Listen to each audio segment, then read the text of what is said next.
ना आमर थाना गोटे केस हो 537 नंबर केस आम टाउन थाना जगतसिंहपुर से तार तदंत जारी रही एफआईआर रे 2 जन अजना व्यक्ति यही दुष्कर्म करी बापा अभियोग कर आमर पुलिस टीम गुड़ा गठन होता आम एक्यूज को आइडेंटिफाई करूँ आउ गोटे एक्यूज को ऑलरेडी आमर एप्रिहेंड कराई पचरा उचरा जारी रही आउ गोटे जो पिला ताकू मध्य आज निश्चित रूप से अणाजिव एवं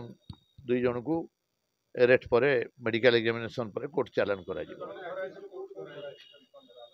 नहीं सेटा से पलि जाइथिला अन्य हमर जिल्लार पाख जिल्ला को पलि जाइथिला सेठी ताकू जाइकरी सेठू धरा हैला प्राथमिक तदंतर यही दर्शन होईची सेटा तो डॉक्टर कहउचंती समस्त कहउचंती से भी रिपोर्ट करूचंती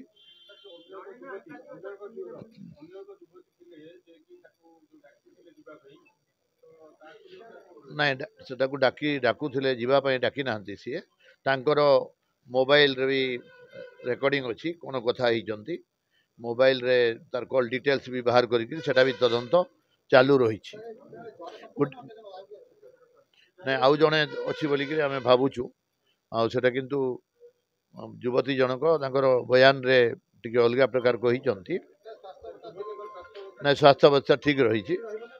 नहीं किसी नहीं ये एका रही असुविधा नहीं से ठीक अच्छे और स्पॉट रो सेटा साइंटिफिक टीम हमरे जहाँ सीजर कर डिस्क्लोज करा जीवो नहीं नहीं पीड़िता बयान रेकर्ड एबे लेडीज इंस्पेक्टर जाइए आमर करेंगे नहीं प्राथमिक तदंतर तो एक्यूट को 2 जन को आइडेंटिफाई कराई